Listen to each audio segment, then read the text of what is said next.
I got big ring, you mad, get stained, work hard, then play, bad bitch, my taste, we vibe, we lay, you purple, you gay, delete tags, lil' fame, I won't walk, not the same, 4 on, 4 on these people, 4 on, I just tell these motherfuckers time, 4 on, pussy ass, purple ass nigga, man, 4 on, make your born ass right. Niggas better get their weight up, you little body bitch. About a damn pay cut, you little body bitch. I ain't worried about none of these niggas, little body bitch. You that scare rag, coward ass little body bitch. Had to fuck around, get my rank up, you little body bitch. And I'm pouring up, yeah, young nigga, and I'ma take a sip. Yeah, all these niggas run down, hate, but tell them zip it lip. You a dumb ass, scare rag, a little body bitch. And I ain't worried about nothing, nigga, nah, I ain't worried about shit. I got more than one, so you know nigga don't reminisce. I spit flavors on they damn beats, niggas better catch a pitch. Never knew a goddamn man be scared to represent. But you a whole ass, dirt ass, little damn body ass nigga. Get body with the damn scripture with your little body ass nigga. Nigga, I'm a true priest, true line nigga, true Zion ass nigga. And you a little boy, a little bitch ass, little body ass nigga. I got big ring, you mad, get stained, work hard, then play. Bad bitch, my taste, we vibe, we lay, you purple, you gay, your leech ass, lil' fame, I won't walk, not the same, 4 on, 4 on, yeah, 4 on, I tell them, nigga, 4 on, get your shit together, nigga, 4 on, work it. I'ma do this shit till I rock it, you little body bitch. I'ma ditch your ass like your pot, you little body bitch. And I'm smooth with it, y'all the zop, you little body bitch. And I switch, ain't gon' never thought, you little body bitch. And I'ma stay determined like the cons, you little body bitch. And I'm stone cold like a bond, you little body bitch. And I'm a warrior like that Gabar, you little body bitch. And my aim like that a zop, you little body bitch. Need a princess papa, you little body bitch. Or anyone down the slide, you little body bitch, yeah. I keep a couple straps in my ride, you little body bitch. Just in case anyone wanna die, cause I'm body bitch. I got big ring, you mad, get stained, work hard, then play, bad bitch, my taste, we vibe, we lay, we purple, you gay, you lit ass, lil' fame, I won't walk, not the same, 4 on, 4 on.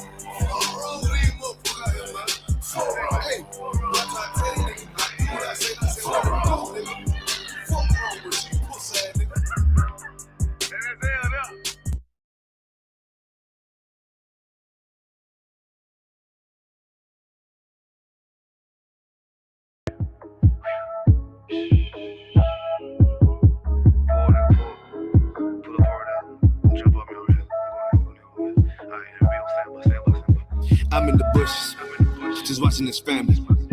I got extensions, sit up, make granny start dancing. Yeah, we know what you did, and I'm coming, I'm loaded.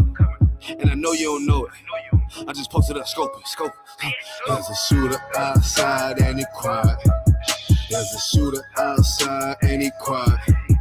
Yeah, he quiet, yeah, he quiet. Yeah, he quiet when the motherfucker quiet. They no shit like I'ma shoot. They no shit like I'ma shoot. They no shit like I'ma shoot. They no shit like I'ma shoot. Yeah, diamond dance. Yeah, you get the picture. Yeah, I see you smiling.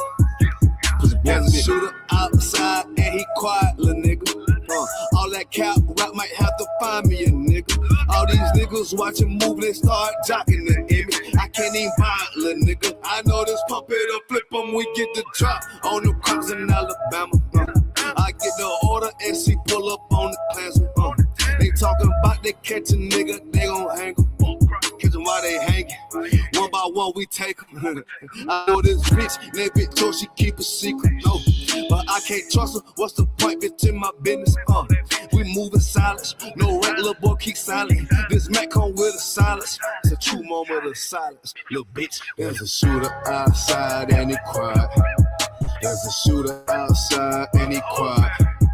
Yeah, he quiet, yeah, he quiet. Yeah, he quiet and the motherfucker quiet. They know shit like I'ma shoot. They know shit like I'ma shoot. They know shit like I'ma shoot. They know shit like I'ma shoot. Get it, diamond dance, get it. You get the picture. I see you smiling. Cause the boy bit. Christ return, it's gonna be some killings all in these streets. Vesture dipped in blood, no he ain't condescend peace. It's gonna get way too ugly for the land and free. Ask yourself why little boy, and I'm sure that you see. I don't believe in make believe. Greek mythology is way too cheap. I don't celebrate my birthday cause this shit bigger than me. Call me what you wanna call. I'ma prove it with the tongue. If these boys ever catch me, I'm going out like 7 songs. Stick my tongue out, put my hands in like cut the bitch off. Before I ever trade on my nation, my word, oh my God. All these Edomites trying to catch me cause they know I'm right. It ain't be a bitch of my own people that's trying to take my life. There's a shooter outside and he quiet. There's a shooter outside and he quiet. Yeah, he quiet. Yeah, he quiet. Yeah, he quiet when the motherfucker quiet. They know shit like I'ma shoot. They know shit like I'ma shoot. They know shit like I'ma shoot. They know shit like I'ma shoot. Get it. Diamond dance. Get it. You get the picture. I see you smiling. Cause the boy bit them.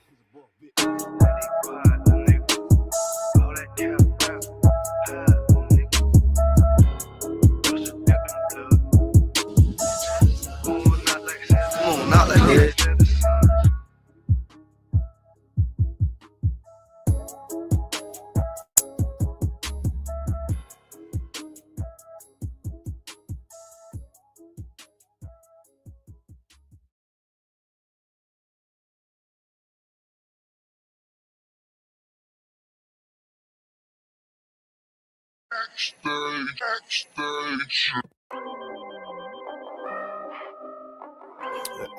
I know I'm telling you.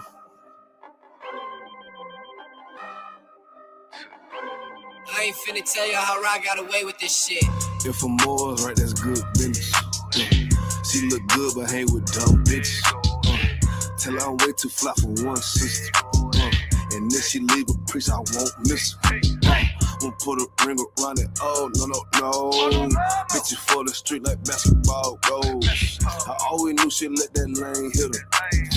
Won't get a sick from me, I ain't simple. Bitch, now I ain't gonna work it out. I ain't regular out. No, I ain't gonna work it out. I ain't regular out. You a civilian out. Nah, failure out. I ain't gonna work it out. Cause I ain't regular out. I ain't regular out. You's a regular out. Took that bitch back. She done fed y'all. Look how you living out. You look scary out.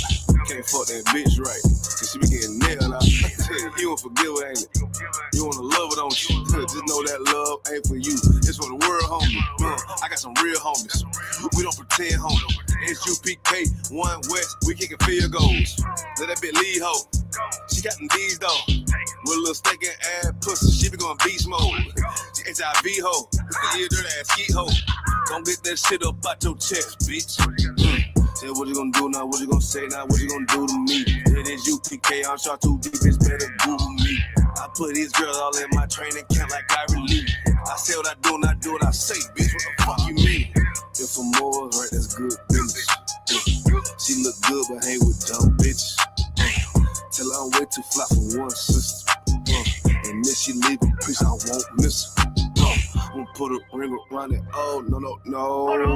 Bitches for the street like basketball goals. I always should let that hit her. Won't get a sick from me, I ain't simple. Bitch, now I ain't gonna work it out. I ain't regular out. No, I ain't gonna work it out. I ain't regular out. You a civilian out. Nah, failure out. I ain't gonna work it out. Cause I ain't regular out. I get paper, bro. Got my standards up. You a munchkin out. Catching these out. Check my favorite out. I'm a player out. These niggas top block. Taking lead out. This shouldn't be worried about these broke ass bitches. And don't compare yourself to simp ass niggas. Had to shine a lot of these desperate ass women. Cause they be tripping hard, acting like they different. But a bit be basic, bit be horn and bit be naked, drinking. Faking, stankin', ashamed, dirty mouth, bit be faking. I don't get too fucks about you, I wouldn't have put no baby in. Bit be saying they got that paper, look, they let me itch. Done caught the penalty, hit my energy, got me feeling me. Ice hitting on them, these diamond teeth that's into me. And I'm getting right and I'm up and I'm getting and these niggas hate but they can't touch cause I'm bulletproof. If I'm more right, that's good business. She look good but hang with dumb bitches. Till I don't wait to fly for one sister. And if she leave the piece, I won't miss her. Won't put a ring around it. Oh, no. Bitches for the street like basketball goes. I always knew she'd let that lane hit her. Won't get a cent from me, I ain't simple, bitch. Now I ain't gonna work it out. I ain't regular out. No, I ain't gonna work it out. I ain't regular out. You a civilian out. Nah, failure out. I ain't gonna work it out. Cause I ain't regular out. Goddamn, love them AIDS damn dick, she love, nigga. Ain't no taking nothing back. Cause I ain't regular out.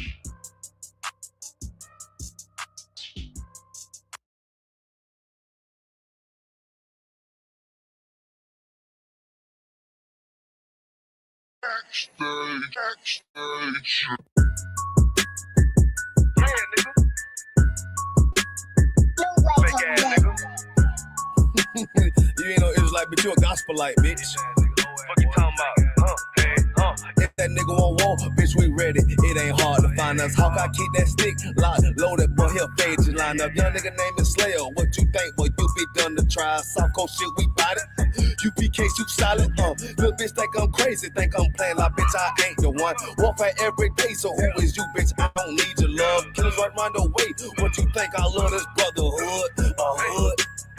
What are you, bitch? Sharp on shit, I'm about it.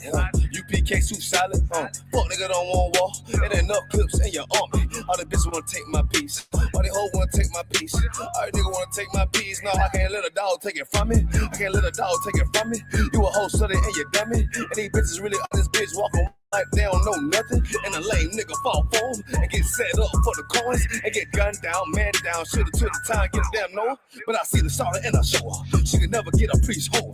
Get a dirt ass, rust ass neck bitch with a fake ass jury. In Tennessee while I'm touring. It's a Tennessee, but she luring. And a sucker duck bitch ass boy, fuck nigga over that bit mug. And I say, if that nigga won't walk, bitch, we ready. It ain't hard to find us. How can I keep that stick locked, loaded, boy, he'll fade you line up. Young nigga name is Slayer. What you think, boy, you be done to try. South Coast shit, we bought it. UPK, you solid, little bitch think I'm crazy, think I'm playing like bitch, I ain't the one. Warfare every day, so who is you, bitch? I don't need your love. Killers right round the way. What you think? I love this brotherhood, hood. Money, you bitch. You a lame nigga down to me. Eat candy, but I'm sucker free. You a little nigga, ain't nothing to me. Base up, boy, I fit a beat. Yeah, AR-223. Draco with a magazine. Yeah, that clip run like limousine. I shoot your ass in the spleen. Boy, I bust your ass in a temple. We the by the temple. Tell the truth, boy, you's a victim. You squirm off like a lizard. Nigga walk down my road. Why does nigga come down my road? Boy, come down my road. Boy, I charge your ass toll fee. I'm a real big priest, nigga. UPK play for keys, nigga. Commander General get a damn order, but ain't nothing me to damn kill you. I start his ass like a cat. All weapons, boys full of tech. Boy, like a close combat. Nigga got popped off for a neck. If that nigga won't walk, bitch, we ready. It ain't hard to find us. How can I keep that stick locked, loaded, boy, he'll fade you line up. Young nigga name is Slayer. What you think, boy, you be done to try. South Coast shit, we bought it. UPK, you solid, little bitch think I'm crazy, think I'm playing like bitch, I ain't the one. Warfare every day, so who is you, bitch? I don't need your love. Killers right round the way. What you think? I love this brotherhood, hood. Money, you bitch. Christ said 7 women gonna be on one nigga in the end time. Nigga, fuck wrong with you, boy. Stressed by that damn hoe ass bitch. Fake ass nigga too. Dumb ass motherfucker. Fuck you.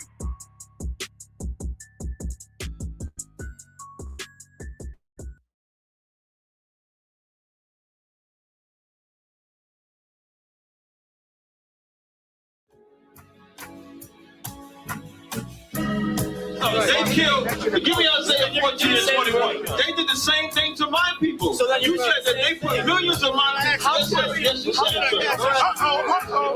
Should a murderer go to jail for murdering? Absolutely. Should a thief go to jail when he steals? Absolutely. Should a robber pay back the money he robbed? Absolutely. So why shouldn't the white man pay for what he did? That's right. One day you'll see just how it feels. Payback is a dog. It's a dog. Payback is a dog. It's a dog. Payback is a dog. It's a dog. Payback is a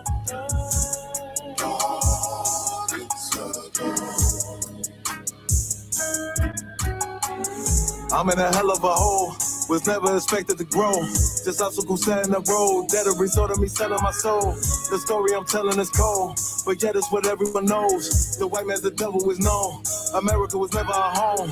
Only a place of captivity, safe facility, hating, disfigure me. They claim that I'm lazy, be killing me. Maybe the slavery draining my energy.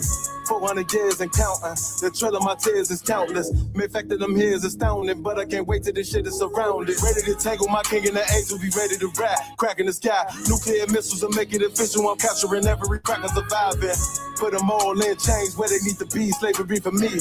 And let the whole world see that with them in the cages, safer in the streets. Put the dog on a leash.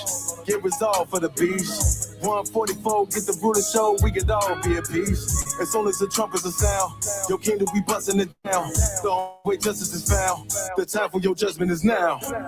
You'll see just how it feels. Payback is a dog. It's a dog. Payback is a dog. It's a dog. Payback is a dog. It's a dog. Payback is a dog. It's a dog. Look, ain't no remorse in my blood cell. It won't be no compromise. Now it's time to feed the worms. Watch his body turn to flies. I clutch iron while you trust the lies. The next Glock I buy gon' be Gen 5. I get it customized.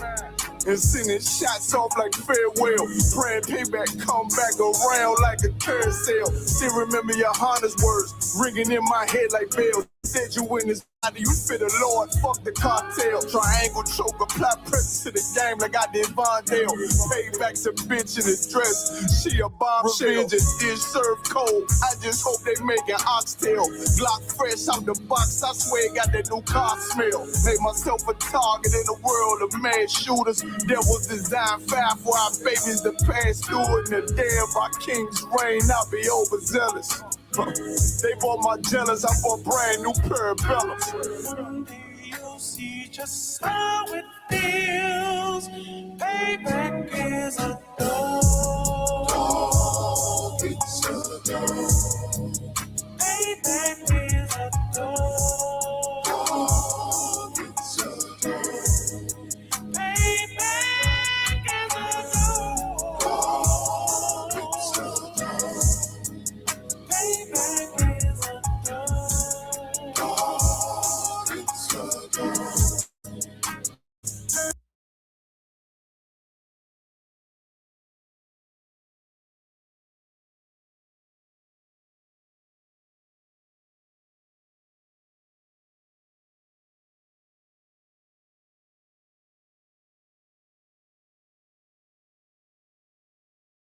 Brother, big up to the brothers in the room, you know what I'm saying? Big up to everybody viewing. I'm Priest and Officer 5000 Shalaya Allah, represent the Israelite School of Universal Practical Knowledge on the command of Junior Hana.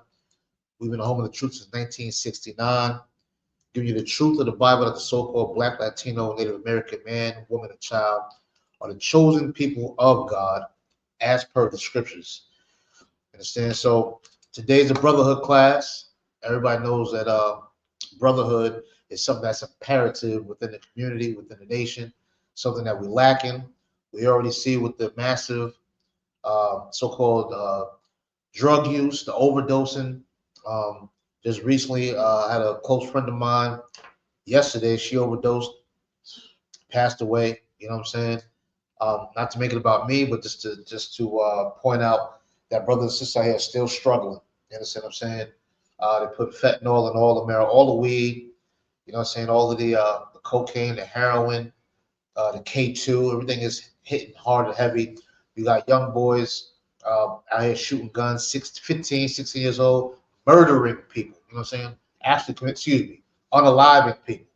And so actually pulling the trigger and throwing their lives away. Not only that, they're unaliving people their age. You understand what I'm saying? So, um, as a community, we're failing when it comes to brotherhood.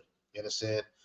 Years ago, we used to stick together. You know what I'm saying? We used to run wires from one each other's house, and you know, the pain and struggle kept us together.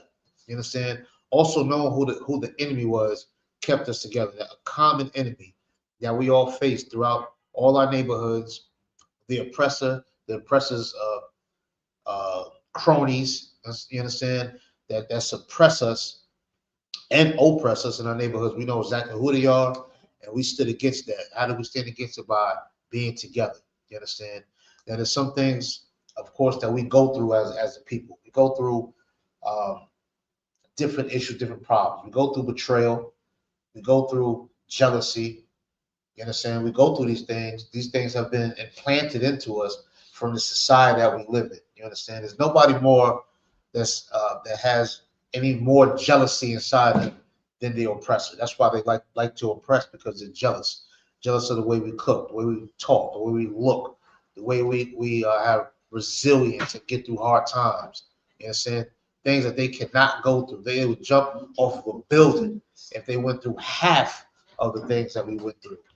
You understand? They would unalive themselves if they went through just half of some of the things that we went through. Right. Something you want to bring up? No? You understand? They're just jealous of our resilience and of our strength. You understand? And what I'm saying right now is nothing I'm making up. These things are in the scriptures. These things are in these records, to where we've been resilient, whether we're incarcerated physically, whether we're incarcerated mentally and spiritually. No matter what it is that we go through, we seem to prevail through it. You understand? Right now, you see America's picking on Venezuela. Venezuela has the oil. America wants it. So now they're going to start nitpicking and bothering them, our brothers and sisters over there, the best way they can, kidnapping the president and his wife, bringing them up on all types of charges and so forth and so on. Meanwhile, as they're bringing the president of Venezuela up on charges, we have a convicted felon that's in charge of America. We have a convicted felon as a president. 34 counts, I believe, was found guilty on.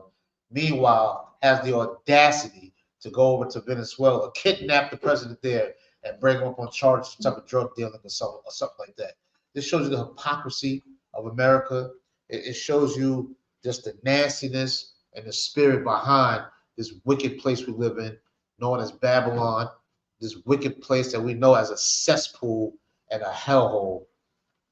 To bring a man up on drug charges, meanwhile, you're a convicted felon that is a crime boss that has a whole posse called Proud Boys and Ku Klux Klan and white knights and white nationalists and so on and so on that are terrorizing America. Meanwhile, you want to bother the brothers and sisters over in Venezuela because you want what they have. You understand? I mean, this is a horrible, disgusting place that we live in.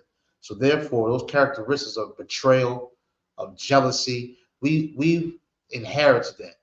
We've stood so close to these sick people that we caught what they had. You know, that the lifestyle they live, the way that they carry themselves, the way they think is absolutely contagious. And unfortunately, we stood too close to them and we've contracted what they had. You know what I'm saying? And it's time for that to stop. And we're going to go into the scriptures and talk about betrayal. We're going to talk about forgiveness. First, I want to start with this. Go to, I gave you a scripture. We're going to go back to that real quick. Well, let's start with Luke chapter 21 and verse 16 real quick, all right? Come. We're going to go into the New Testament real quick. Some people like the New Testament. I can understand that. You understand? But we take on the Bible in its totality. You know what I'm saying? We take on the Old Testament, the Apocrypha, which is part of the Old Testament, and the New Testament. Go ahead, brother. Why don't some people like the New Testament? Well, you got what they call some Old Testament Israelites who they feel like that was just added on and made up, just because they don't agree with the text in there. There's no real reason why they don't. You know what I'm saying? The Old Testament Israelites, they don't believe in Jesus Christ, so to hear that Christ is going to return and Christ is the way to the Most High and to that nature, they don't want to hear none of that because they just feel like the Old Testament is the way and the only way.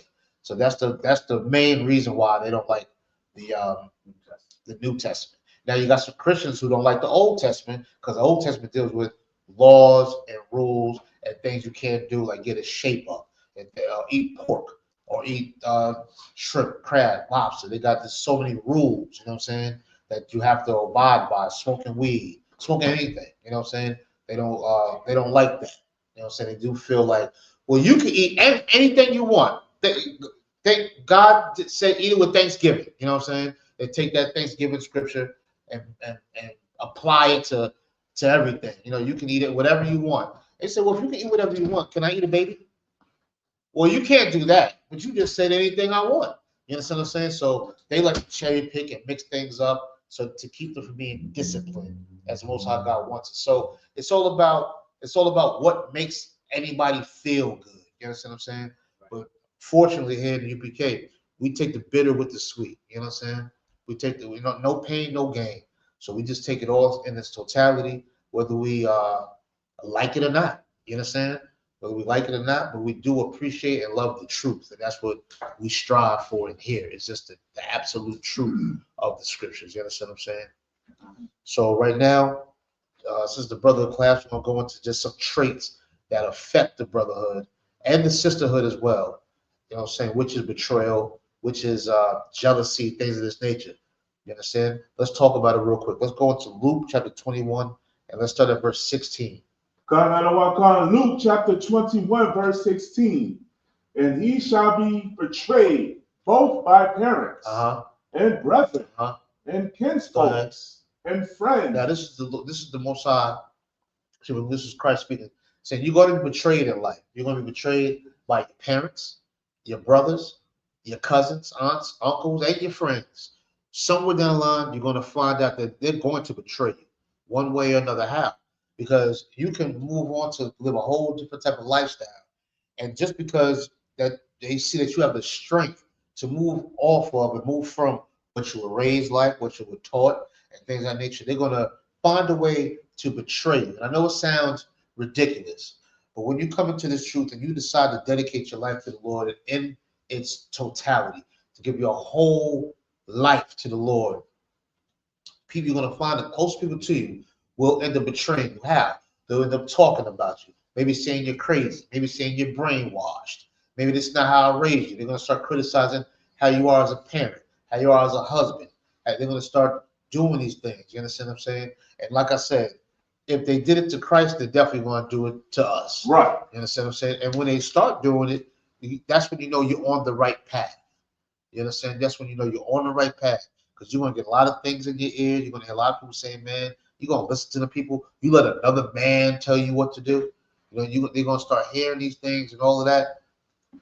And this is where the line of betrayal and jealousy comes in. You might ask yourself, well, how is that showing jealousy? Some people could be jealous of your strength, like I said before. People might want to, some people, for example, you might go to a party, a club or something. You see some people standing against the wall. You see some people out there jamming. They dancing with everybody. They having a good time. The person that's sitting on the wall might pick up a little jealousy because they see this brother out here. He dancing and swinging all up the damn floor, just dancing. Meanwhile, the other brother may not have the courage or the security inside of him to go out there and do it. So they get mad at the man that's out there dancing with all the women having a good time. You understand what I'm saying? So some people get jealous of your courage, that you could just step out and step out of the norm, step out of the box, step out of what you've been taught, step out of how you was raised. You understand what I'm saying? Some people are just jealous of that because they want to do it themselves, but they're just too soft and too moist to do it. They can't take criticism. They can't take being alone, having your close loved ones turning their back on you. They can't deal with that. You understand? Keep reading the rest of that. Come on, God. And some of you shall they cause to be put to death. Somebody's gonna want you to die just for who you are, not because of what you got, not because of your Bugatti or your Aston Martin or whatever luxury is out there, not because of what you got, just because of who you are. They want you to be put to death.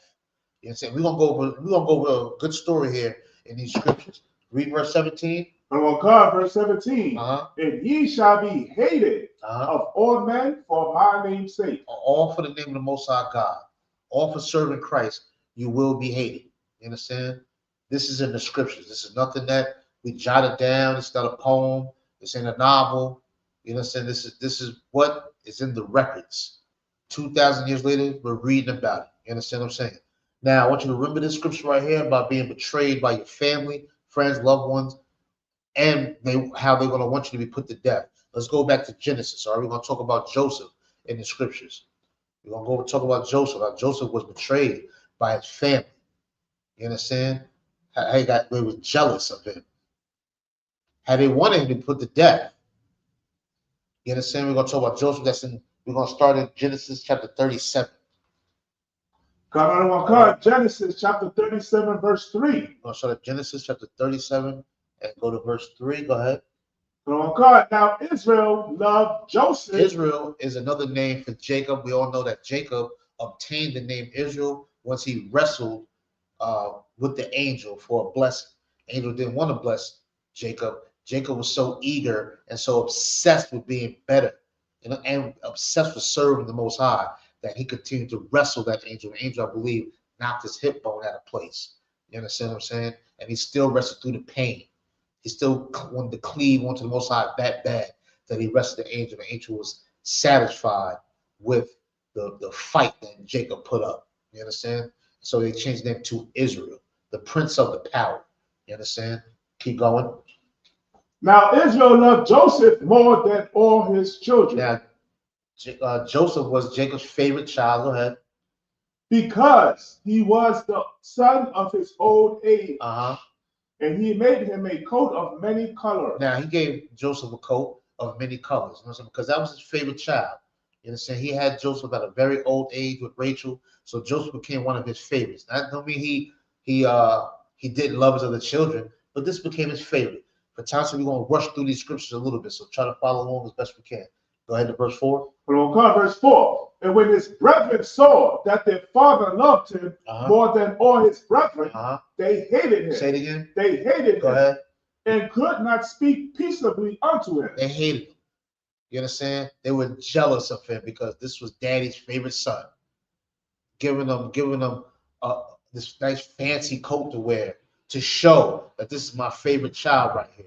You understand? He showed Joseph favoritism, and instead of his brothers and them accepting that and showing him favoritism like their father did, they didn't like that. These are his siblings. We just read how your kinfolk and your brethren could be jealous of you, could betray you. You understand? Let's keep reading. Verse 5. And Joseph dreamed a dream, and he told it his brethren, and they hated him yet the more. Now, Joseph had a talent of interpreting dreams. You understand? I know a lot of us out here, specifically Blacks, Latinos, Native Americans. You have a dream, you going to play the lotto as fast as you can. You had a dream you was on 125th Street, you're going to play 125, $3 straight, $5 box, whatever. You're going to go ahead and play that number. We love trying to interpret a dream. But Joseph actually was blessed with the gift of interpreting dreams. You understand? That's a gift that comes from Most High God. His brothers and sisters that do have that gift. It's not a what was that old lady's name back in the day? Cleo. So this ain't Cleo, Dionne Warwick, or none of that garbage where you call a hotline and they're gonna tell you some garbage about your palm or some crap like that. That's a gift that comes from Most High God. Everybody doesn't have it, but the Most High God will put people in your life that can interpret your dream. How do you know that they can interpret your dream? Because it ain't gonna tell you what you want to hear. They ain't gonna say, well, in 6 years, you're gonna have a yacht and all this other garbage. So they're gonna tell you straight up what the dream is. You understand what I'm saying? So Joseph had that power. Go ahead. Verse 6. And he said unto them, Hear, I pray you, this dream which I have dreamed. He's saying, listen, this is the dream I had. He's telling them what he dreamed up. Go ahead. Verse 7. And behold, we are binding sheaves in the field. Now he's describing the dream. They're binding. This is the dream. They're binding up sheaves. Okay. Then they're picking up wheat and all of that in the field. Go ahead. And lo, my sheaf arose. His sheaf stood up straight. Go ahead. And also stood upright. And behold, your sheaf stood round about and made obedience to my sheaf. Okay. Meaning what? His sheep stood up. Their sheep have bowed down to his sheep. You understand? Right. You understand what I'm saying? So that's what he's saying his dream was. Very simple. Go ahead. Verse 8. And his brethren said to him, shalt thou indeed reign over us? So his brothers, as once he heard that, his brother said, so what does that mean? You gonna be over us? Since we bow down to your sheep, you gonna be over us? There's no difference between how they tested Moses and so on. In other words, nigga, who do you think you are? Right. You gonna be over me? You know what I'm saying? You gonna be over me? This is what you're telling me? Pretty much this is what he's saying. You understand what I'm saying? Go ahead. Or shalt thou indeed have dominion over us? Oh, you gonna have power over all of us. Oh, you are. Go ahead. And they hated him yet the more for his dream. Yeah, in other words, nigga, please. You know what I'm saying? They couldn't take the fact that he was gonna be number one. You know what I'm saying? That this is the brother that's in charge. This is all throughout the scriptures. You know what I'm saying? Brothers was jealous of David. Right. You know, the little short, pretty boy who was the toughest, roughest nigga they ever seen in their life. You understand what I'm saying? This is just throughout the scripture. Our family, friends, close ones can be jealous of. You understand? So drop whenever you got to roll, just let us know. All right? You got to roll? Okay, you can do that. I'll keep going. Brother, I see you, all right? And the water for that information. I'm gonna use that. Appreciate it. You understand? So as I was saying, this is not uncommon. You know what I'm saying? For your close ones that end up being jealous, being upset. You might have it in your own life. In your own life, brothers and sisters may be jealous of you for no reason, really. You understand? It's not your fault that Most High God bless you with the aura that you have. Right. You understand? Right. You may not have much. In your mind, you be like, what they jealous of me for? Right. You understand? And it's sad because sometimes it's the closest ones to you. Right. You understand? This goes on in life. This is not nothing that's far-fetched. You could be laying in the bed with someone who's jealous of you. Right. You understand? Who hates your guts just because of your courage, your strength. You understand? Just because of your calmness. You understand? Just because. That's it. People hated Kobe Bryant, right. Michael Jordan, all of them, just because it was good. New York hated Reggie Miller. He never even won a championship. But the fact that he was just a monster when they played against the Knicks, New York hated him. You know what I'm saying? Because he was that good. You understand? I'm using these sports figures just to give a general picture, paint a general picture of how someone can hate you just because of who you are and what you do, not because of what you got. Right. You understand what I'm saying? Let's keep going. And for his word. Go ahead. Verse 9. And he dreamed yet another dream and told it to his brother. Go ahead. And said, behold, I have dreamed a dream more. And behold, the sun and the moon and the 11 stars made obeisance to me. He's given another dream that he had. You know what I'm saying? That the sun, the moon, and the stars, that they bowed down to him. You understand? He's not saying this in a braggadocious manner. All he's doing is telling his brothers what he had a dream about. Plenty of people sit around like, you had a dream last night? But they talk about something else. Right. Hey, remember Keisha? I had a dream about Keisha. Like, man, Keisha, they had all types of dreams. You know what I'm saying? He's just telling his brothers what the dream was about. You understand? And the more he tells them, the more all they can hear is, nigga, you think you're gonna be over us? Right. This is what your dream was? You understand? Go ahead. Verse 10. And behold, it to his father and to his brethren. And his father rebuked him and said unto him, what is this dream that thou hast dreamed? He said, what is this dear brother telling me? What are you talking about? You're going to be over there. What are you talking about? You understand? Even Jacob wasn't even hearing this. Right. You know, even daddy was like, come on, man. You know, so what are you talking about? Go ahead. Shall I and thy mother and thy brethren indeed come to bow down ourselves to thee to the earth? Now I'm gonna bow down. I'm gonna bow down to you too. Me and your mama. You know, I made you. Right. I'm gonna bow down to you. Don't get this you my favorite stuff and let it go to your head. All right. Even though that's daddy's favorite, when daddy was told you're gonna bow down to your son, even he was like, please. Right. Me and your mama, we're gonna bow down to you. I'm gonna take that coat back in a minute I gave you. Keep going. Go to verse 11. And his brethren envied him, but his father observed the same. You understand? His father, he peeped. Yeah, I hear you. But his brothers hated him. They envied him. You understand? Envy, that's deep in your spirit now. Right. Keep going. Verse 12. And his brethren went to feed their father's flock in Shechem. Now they went out to feed the flock. Go ahead. Verse 13. And Israel said unto Joseph, do not thy brethren feed the flock in Shechem? Ain't your brothers out there feeding the flock? Ain't they out there doing that? Go ahead. Come, and I will send thee unto them. And he said to him, here am I. Now, he said, you go out there with your brother. I'm going to send you out there with them to go ahead and do what they do. Go out there with your brothers. You understand? Go ahead. Verse 14. And he said to him, go, I pray thee, see whether it be well with thy brethren, and well with the flocks. Yep. And bring me word again. Go ahead. So he sent him out of the valley of Hebron, and he came to Shechem. Now they sent them on out there to go with your brothers, all right? Long story short, go ahead. Verse 15, and a certain man found him, and behold, he was wandering in the field. And the man asked him, saying, what seekest thou? What are you doing? Somebody's seen him out there wandering around, asking what's going on. What are you lost? Whatever the case may be. Keep going. Verse 16, and he said, I seek my brethren. I'm looking for my brothers. Go ahead. Tell me, I pray thee, where they feed their flocks. I'm looking for my brothers. I'm lost out here. I can't find them. They went out here to go feed the flocks. Where are they? That's for directions. Go ahead. Verse 17, and the man said, they are departed hence. For I heard them say, let us go to Dothan. And Joseph went after his brethren and found them in Dothan. Yeah, they went to Dothan. They're not here. They went over there. Joseph went over there trying to find his brothers. You understand? He don't think he's better than his brothers. He don't think nothing. He don't even think that his brothers are envious of him. Right. That his brothers hate him. That they're jealous of him. You understand? He's not even thinking that. He's going out there to be with his brothers. Even though he's the favorite, he's not acting arrogant. He's going out there to be with him, but he loves his brothers. Right. He's going out there to be with them.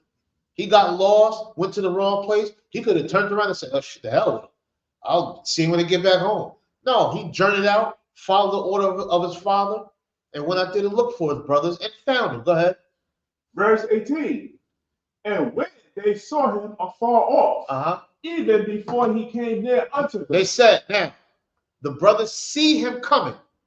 The brothers see Joseph walking towards them. You understand? And instead of saying, oh, here he goes, or here he comes, damn, I'm glad he's here so he can help us do this. He can carry this back because my back was. No, they didn't think that. What did they think? Read. They conspired against him to slay him. They said, let's kill him. Their brother that got shot out of their same dad, shot out of the same testicles. Their brother, their father's favorite. How much do they love their father if they're willing to slay their father's child? Right. How much do they love the Most High if they're willing to slay the child of the Most High? You understand? Envy took over that. Jealousy took over that. Just like we read in Luke. You understand? Your kinfolk, your brethren.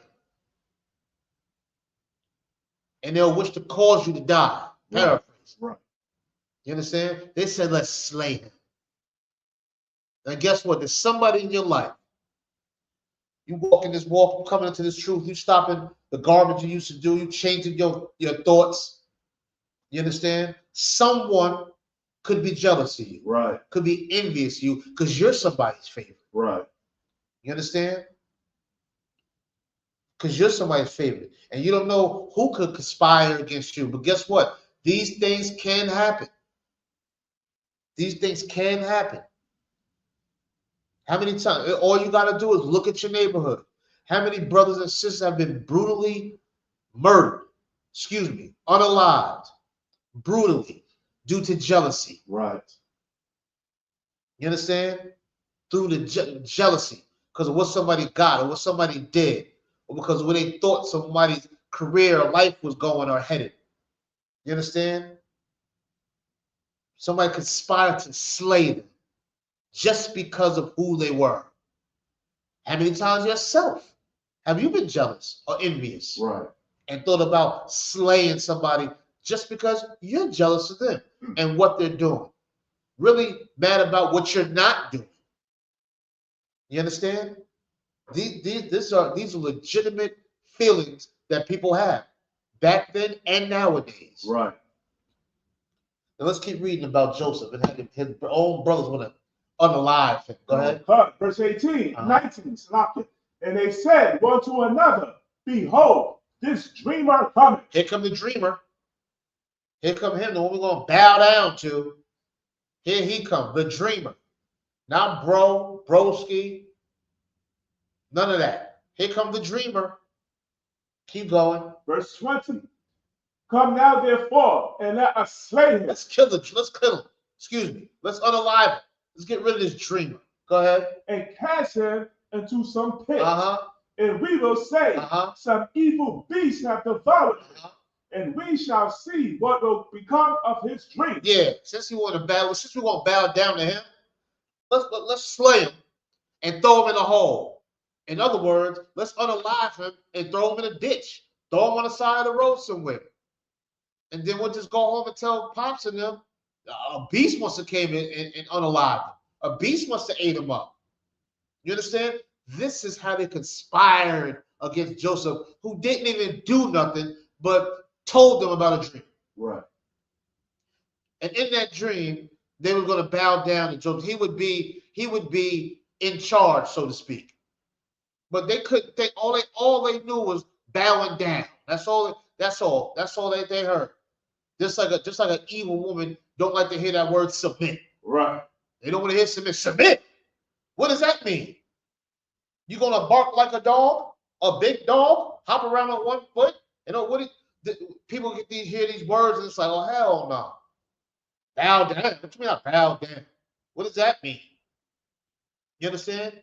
Except for when it comes to the oppressor, they put the bow down in. Right. Let the oppressor come. They gonna bow down. I say everybody know how feisty a so-called strong black woman could be. They was real strong until them Asians was choking them in the beauty salon and in the beauty parlor and all of that. Right.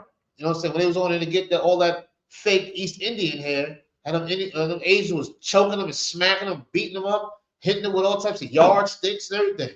All they did was cut the price down to 50% of some blonde wigs, and them sisters was right back up in there. You understand? And bow down to the oppressor. Right. Fast. You understand? Keep going. God, I don't want God. Verse 22. Salakia.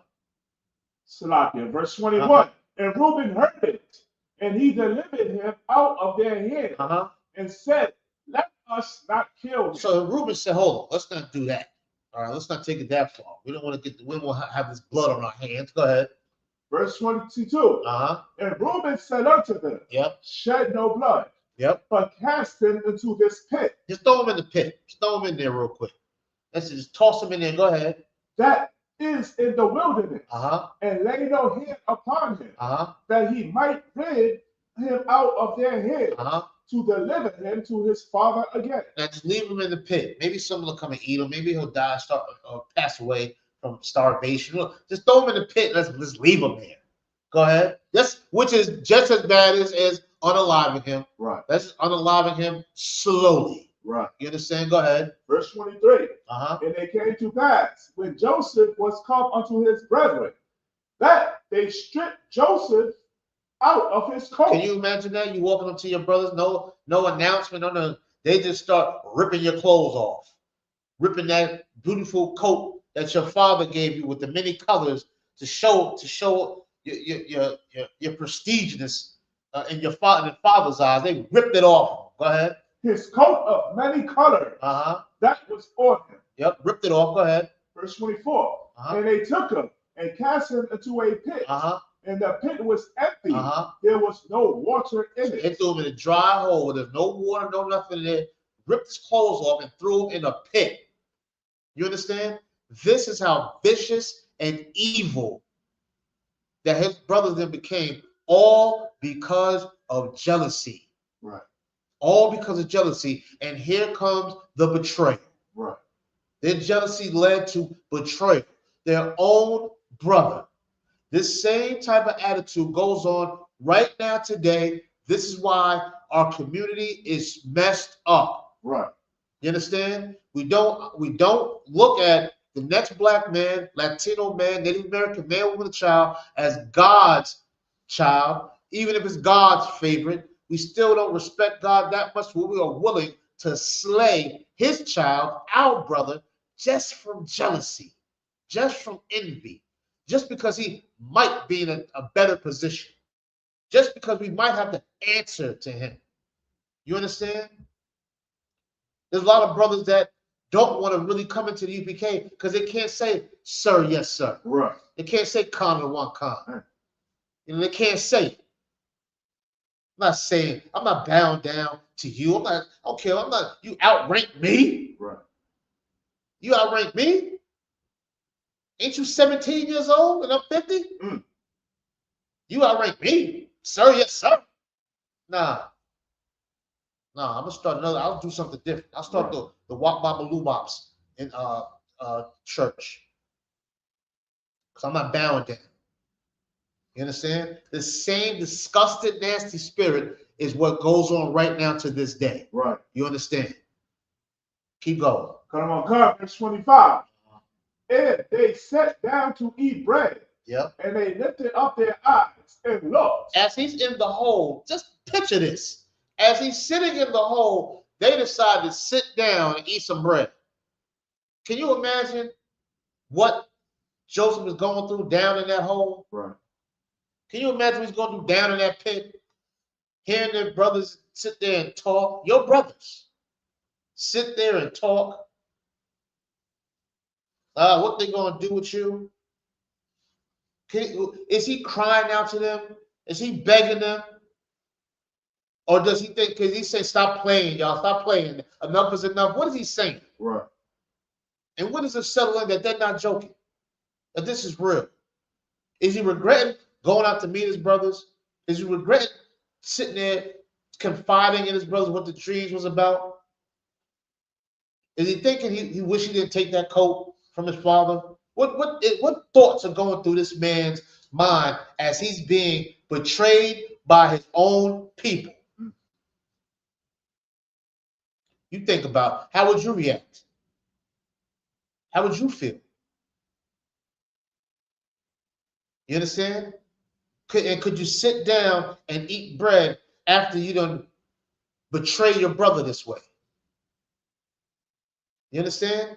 See, that's not, and this is why we're reading about this 2,000 years later. This is not our characteristics. What? That sounds like some mafia stuff where they can go and knock off another Italian and then go eat some strombolis at the restaurant and eat and talk about it. That's right. That's not in our culture. To be nasty, disgusting animals like that. To sit there and break bread and eat bread as they discuss what they're going to do with their brother. Not an enemy, not someone who has caused some type of crime to where death is punishable by death. None of that. Their brother who had a dream. Damn. Keep going. But when God, and behold, a company of Ishmaelites. Yeah, now here come the heathens. Here come the Ishmaelites. You know what that is? Mr. Halal. Right. You know, the ones with the shish kebabs at the truck, you know, on a stick. Some barbecue mouse on a stick. You understand? With the white sauce and all of that. Lamb over, they said it's lamb. You understand? They said it's lamb. I don't know. There's a lot of rats running around here. Right. So they don't have a shortage of meat around here. You understand? Lamb over rice, them. You understand? Red dots. Don't believe in deodorant. eat with their feet and their hands and all of that? Right. Am I lying? La. Am I lying? La. And then after they finish eating with their hands and feet, go make you a chopped cheese. Right. And so you might not, if y'all not in New York area, you don't know about the chopped cheese. You understand? And you don't want to know about it. Because one of the Ishmaelites will fix it for you with their feet. Right. Oh man. Go ahead. Cain, Go ahead. Bro. Gideon, Uh-huh. with their camels. With their what? Camels. The camel jockeys. Go ahead. Bearing spicery and balm and myrrh. Going to carry it down to Egypt. So these heathens is passing on by, and let's see, good old Judah comes up with a great idea. Typical thing. Come up with a good idea. We'll go ahead and read verse 26. Verse 26. And Judah said unto his brethren, what profit is it if we slay our brethren? We're gonna get some money off of this. Now, here he come with the flip. You understand what I'm saying? Here he come with the flip. How can we get some money off of this? Go ahead. And conceal his blood. How can we do this? Let's think here. Go ahead. Right. Go ahead. That's that hustling spirit. That's the hustling spirit. That's it. You know what I'm saying? Here it comes. Here come the old Nicky Barnes and the Frank Lucas and hopped out of him real quick. Right. How can we get some money off of this? Let's think here. Let's put our brains together. Here comes this heathen. Go ahead. Verse 27. Come and let us sell him to the Ishmaelites. Let's sell him. That's all. Let's sell him. Guess what? That same mentality go on. You understand? Harlem used to have a lot of black businesses. Right. You understand? But when it came to that money, sold them to the imposters, sold them to the Ishmaelites. Right. That's why you can go to Texas fried chicken, and guess what? A Ishmaelite is frying chicken with his feet. Right. And he's going to sell it to you. That's why you can go over to the Chinese store, over to Wing Fong's kitchen, and get 4 chicken wings and rice. So they say. You understand? Our people already sold us to the Ishmaelites. Right. They already did it. That's why they own Harlem. You understand? And it's not just Harlem. Not just Harlem. They own a lot of stock here in America. Own a lot. We've been sold to them. The same disgusting, stinking, backbiting, greedy, jealous, envious attitude. Been around, still around. Right. And it's high time to come up out of this garbage. Right. This is why we're reading about it. Keep going. But oh God, let not our hand be upon him. Look, we can get rid of them. Get a little bit of spices and all of that. Listen, and our blood on our hands. Keep going. For he is our brother. Go ahead. And our flesh. And his brethren were content. Yeah, we cool with that. Yep, they huddled up. Yep, sell them on 3. 1, 2, 3, sell them. Get them out of here. You understand? Typical, nasty, disgusting, filthy spirit is around right now. Right. And we have caught that nasty flu from the heathens.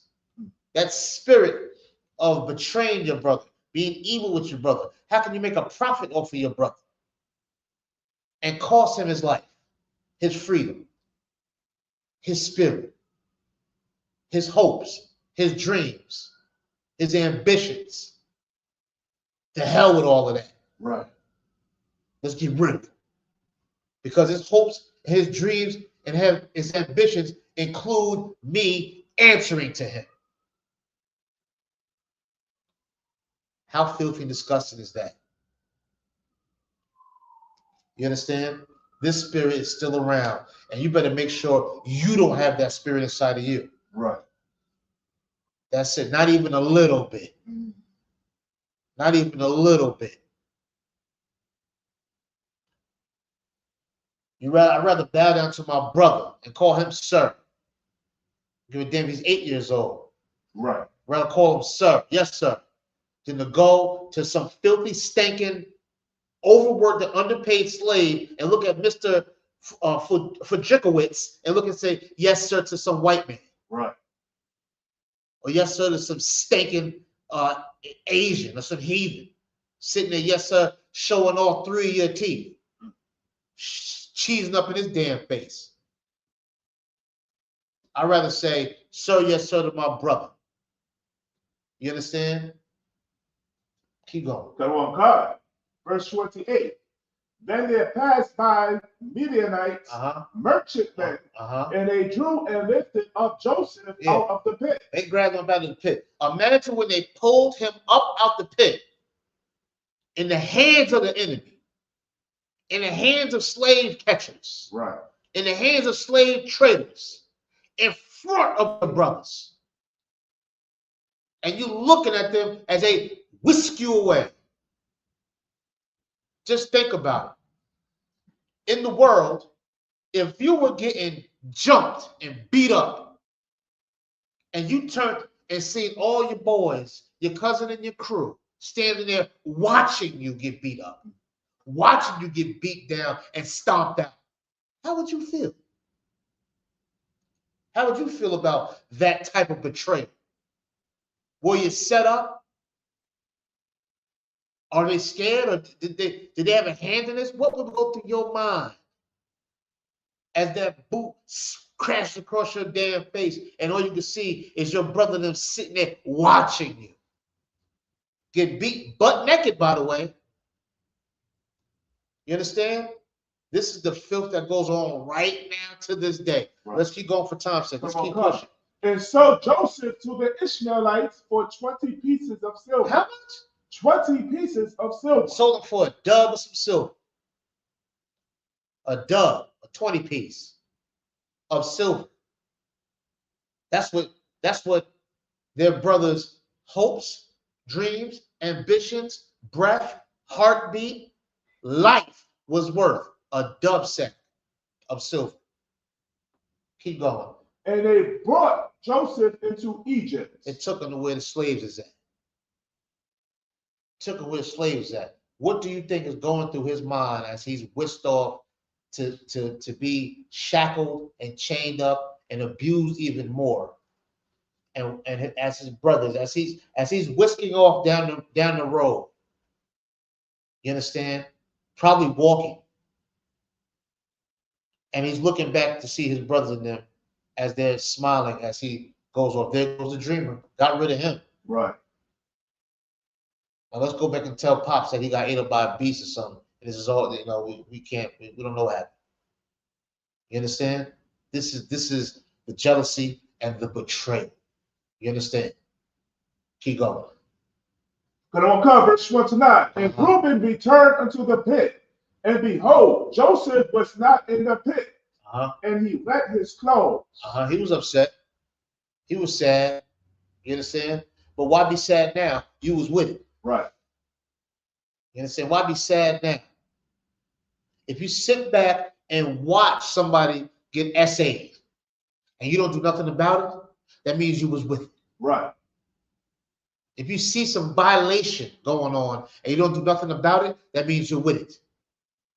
See, this is why we love the UPK. So we got something called counsel here. Right. You understand? If something's not right, we fix it. We don't condone it.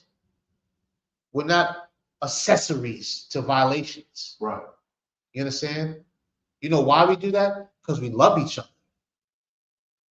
You understand? And we fix it. We don't sit back and watch it erupt and then cry. What are we crying for? Because you didn't do nothing about it? You understand? Let's keep going. Verse 30. And he returned unto his brethren and said, the child is not, and whither shall I go? You understand? Now he's all confused. He don't know what's going on. Go ahead. Now you got questions. Go ahead. Verse 31. And they took Joseph's coat and killed a kid of the goats and dipped the coat in the blood. So they took his coat. Now here comes the cover up. They killed a child goat, dipped Joseph's coat all in the blood. Killed a child goat and took Joseph's coat and rubbed it all in it, smeared the blood all in it. Go ahead. Verse 32.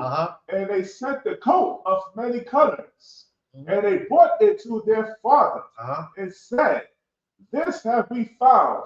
Now, Salakia, know now whether it be thy son's coat or no." Now, they said, look, we found this. Is this Joseph's coat or not, Pops? Now they lying to their dad. Right. You understand? Now they lying to their dad. They went through all of this. Planned, plotted, strategized. How to ruin the family. To live a lie in the family. Right. Bring the lie to their pops. How much do they care about him? How much do they care about their own father? This is how deep that the jealousy went. You understand? This is how deep. How many times have we heard about siblings hurting each other, unaliving each other, cousins unaliving each other? There's some neighborhoods out in America where they live a gang culture. One cousin might be a Crip, one cousin might be a Blood, and they go to war. Where they're willing to hurt each other. They don't care if that's Auntie Gretchen's son. Right. They don't care if that's Auntie Carol's son. They don't care if that's Uncle Jerome's child. Willing to cause destruction and death within the family. These things go on today. Right. You understand? Keep going. Kalawakai, verse 33. And he knew it. Right. And said, "It is my son's coat. An evil beast hath devoured him. Yep. Joseph is without doubt rent in pieces." Now he's upset. How do you think Jacob feels now? You understand? How do you think Jacob feels now? He the one that said, "Go out there with your brothers, sit them out there." How he must feel guilty. He must feel like that's my fault. I should have had him do something here at the house instead of sending him out there. Right. He might be alive. Now he has to have this guilt inside of him. You understand? Do you know how many people might have some guilt like that? If I just didn't tell him to go to the store, they wouldn't have got hit with that bullet. Right. If I just would have told her, if I would have walked to the store to get the milk, then she wouldn't have got struck by that bullet. If I would have gave him a note to go get me some cigarettes at the corner store for Mr. Rivera, maybe they wouldn't have got kidnapped. Right. You understand? That feeling you feel of your guilt, they made their father feel this, and it was a lie. Right. You understand? This is where jealousy and betrayal affects the family, affects the community, can tear down lives. You understand? Let's keep going. Verse 34. And Jacob rent his clothes and put sackcloth upon his loins and mourned for his son many days. He mourned for his son many, many days. Hurt. Now let's keep going real quick. We're gonna skip in a minute, but let's see the mentality of the children. Let's see the mentality that they have. Read the next verse. Verse 35. And all his sons and all his daughters arose up to comfort him. To do what? Comfort him. During this lie, during this envious, jealous betrayal, they still had the gall and the audacity on one accord to fake it. And they rose up to do what? Comfort him. They was to comfort him. That's like the person that unalives somebody and goes to the funeral to the victim's mother and said, "We're gonna find out who did this. We're so sorry for the loss. We don't understand how this happened." When they're the ones that did it. That's common, isn't it? That's common. And this is what they did with their daddy. Go ahead. Remember the movie Juice when Tupac killed his friend. Right. And went to his funeral. Right. Tupac did it in Juice. Right. You understand? Tupac did it in Juice. That is common in the neighborhood. Right. That's common. You understand? Keep going. But he refused to be comforted. And he said, "For I will go down into the grave unto my son mourning."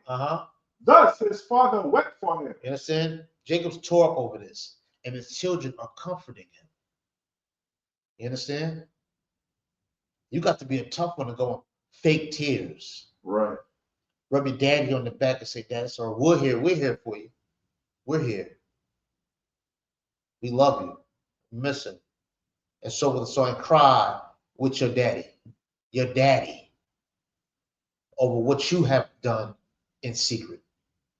You got to be a devious somebody for that. Right. You understand? Read verse 36, then we're going to jump around. Come, verse 36. And the Midianites sold him into Egypt unto Potiphar, an officer of Pharaoh, and captain of the guard. So they sold him to a man named Potiphar, who was a captain of the guard in Egypt for Pharaoh. You understand? This is a man that got some clout, some rank. You understand? Now, Joseph goes into he becomes a slave in Egypt for Potiphar. We're going to skip around a little bit, all right? Now, Joseph, after being betrayed, he must be going through some turmoil internally. He must feel betrayed, hurt, backstabbed. You understand? He went from a loving family to being put into slavery because of his family.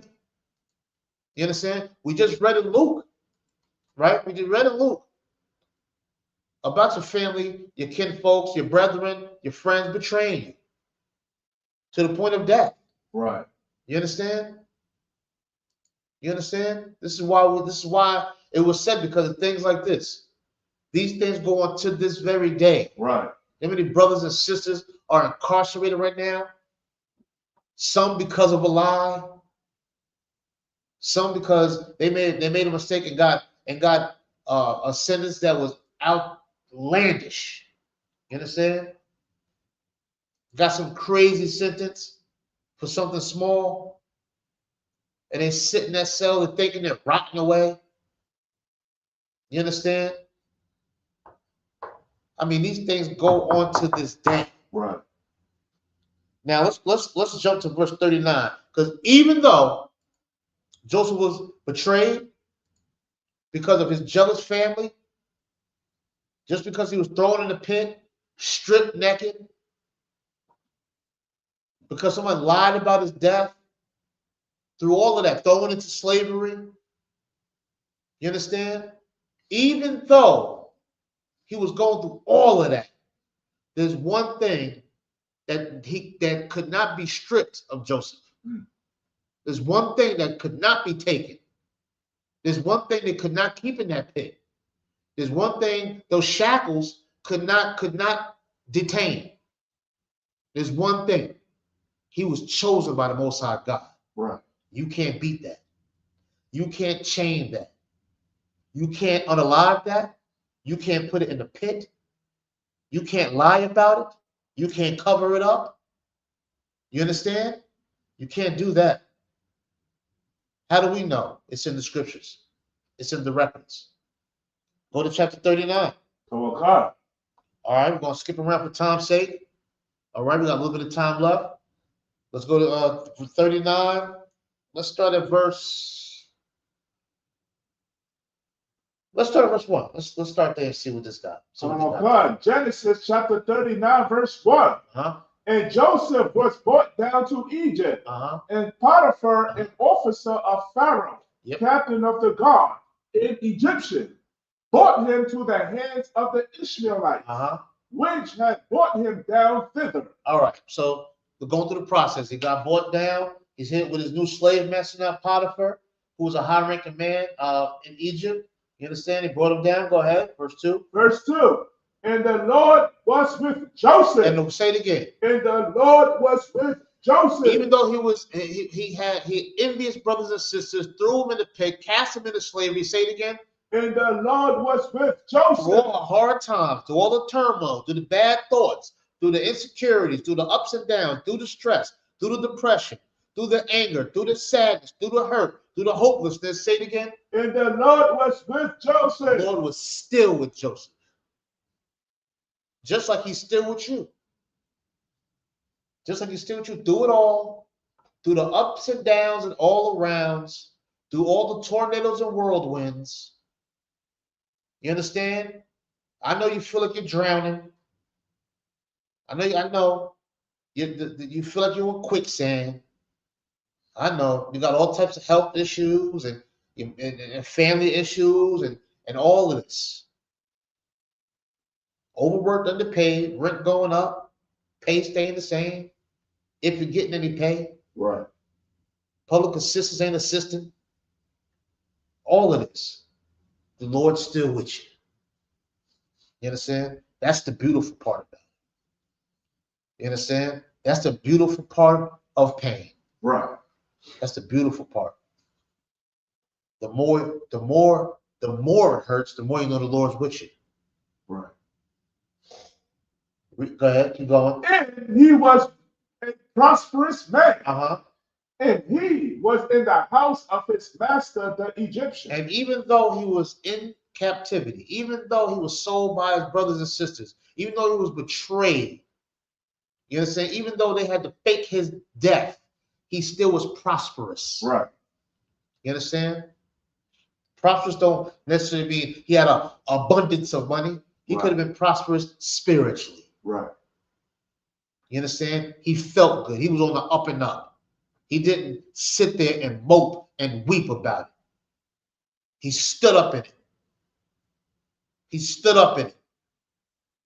You understand? This is the resilience. You understand? You know this is a child of God. You know he's a nigga. Right. Because he stood up in the mud, stood up in the rain, stood up in the hurricane, stood up in the earthquake. He stood up in it. Right. You understand? He stood up in it. He didn't go shoot up a school. That's right. Right. He didn't go to the beach and shoot everybody up at the beach. Right. He didn't become a serial killer. That's right. No. He went into that cesspool and he stood up in it. You understand? He got to be a nigga. Keep going. God. Verse 3. And his master saw that the Lord was with him. Say it again. And his master. His what? His master. Donald Trump what? His master. Your boss at your job what? His master. The fake Jewish man what? His master. The Ishmaelites. His master. The Asians. His master. The oppressor. His master. The devil. His master. Go ahead. What did he see? Saw that the Lord was with him. You didn't see the Lord's with you. Who can stand up in the middle of hell like you can? You understand? You ever heard of a reservation? Still standing up. You ever heard of a barrio? Still standing up. Heard of the ghetto before? Still standing up. You heard of the crack epidemic? Still standing up. Heard of mass incarceration? Still standing up. 500,000 abortions? Still standing up. You understand? Gentrification? Still standing up. Right. Damn. You understand? You better know who you are. You understand? Because through all of the jealousy, all of the envy, all of the betrayal, all of the being thrown in the pit, all of the being in captivity, all of having the chains around your neck, your feet, your mind, your thoughts, your hopes and dreams, through all of that, being diminished, tarnished, wiped away, smeared, and everything else, he still stood up. The Lord's still with him. He got to be a nigga. Right. Keep going. Lord God, and that the Lord made all that he did to prosper in his everything he touched worked. Everything he touched grew. You understand?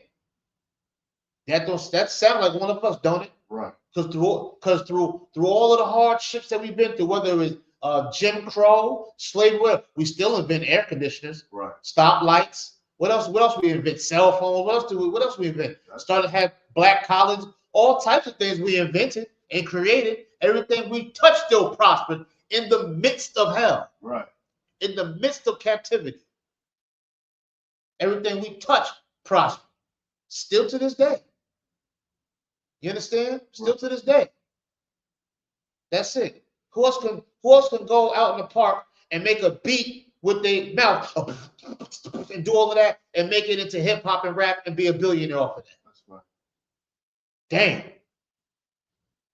I love being black. I mean, don't that's anybody right. else out there do? When I say black, I mean all the tribes. Right. Shit. Excuse my language. Pardon me.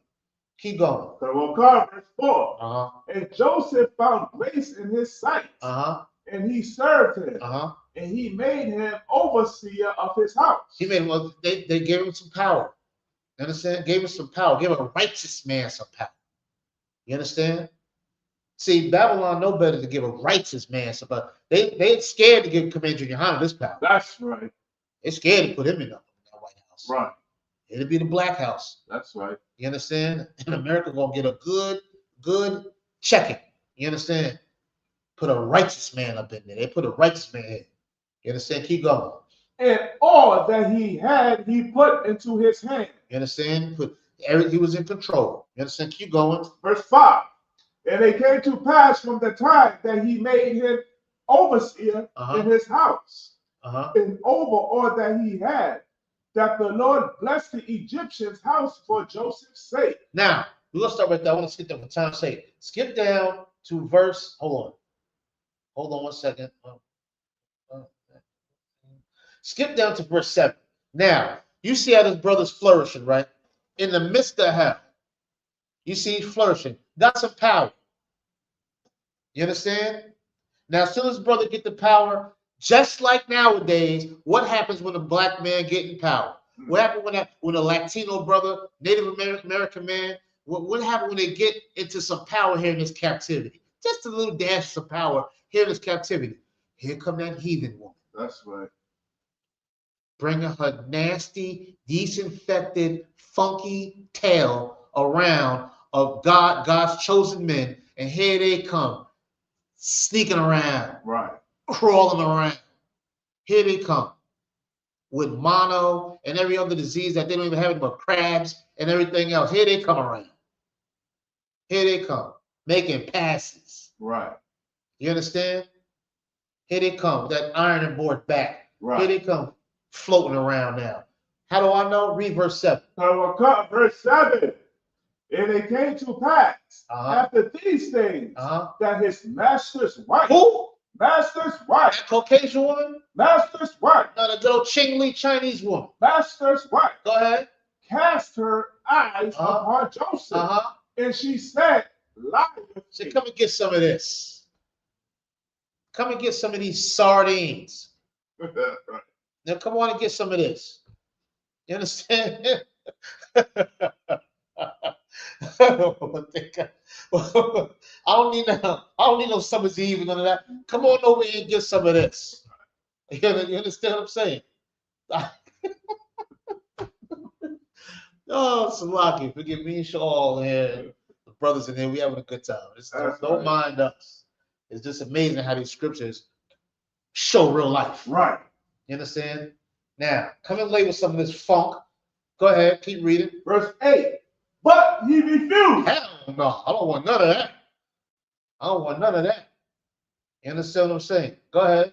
And said unto his master's wife, Behold. Listen, he said to the master's wife, Behold. What does that mean? He said, in true brother fashion, he said, listen, check this out here. You know what I'm saying? Check this out. Go ahead. My master wanteth not that is with me in the house. I said, listen, you know, I'm in the master's house. Go ahead. And he have committed all that he have to my hand. And so he done put this in my hand. You know what I'm saying? Your husband is good to me. You know, I gotta watch over his stuff. You understand? Go ahead. Verse 9. There is none greater in this house than I. He gave me the power. I'm running. He's not here right now. I'm in charge. This is the responsibility that he gave me. Go ahead. Neither have he kept back anything from me but thee. No, just everything else I can have except for you. You know what I'm saying? I can't have you. Go ahead. Because thou art his wife. His wife. Go ahead. How then can I do this great wickedness? How can I do this great wickedness? He trusted me, you with everything else but you. How can I do this wickedness? But what's the big one? And do what? It's sin against God. How can I sin against God, more importantly? How can I lay with this dog? And how can I betray the trust of this heathen? This is a heathen. This is how righteous Joseph was. Right. A heathen gave him this power. He's not even going to backstab a heathen. Unlike his siblings who were willing to backstab, betray, lie on their own flesh and blood. Right. This is why they had to bow down to him. This is why the brothers had to bow down. That's why Jacob and them had to eventually bow down to Joseph, because he was righteous from the jump. You understand? Look at the morals that this man had. That's right. He won't even backstab a heathen. Right. You understand? How can he sin against God? How can he disrespect this heathen that gave me what I wanted? You understand? Gave me what I wanted. And this is the moral compass that we have to have. Right. If he won't even backstab a heathen, his slave master.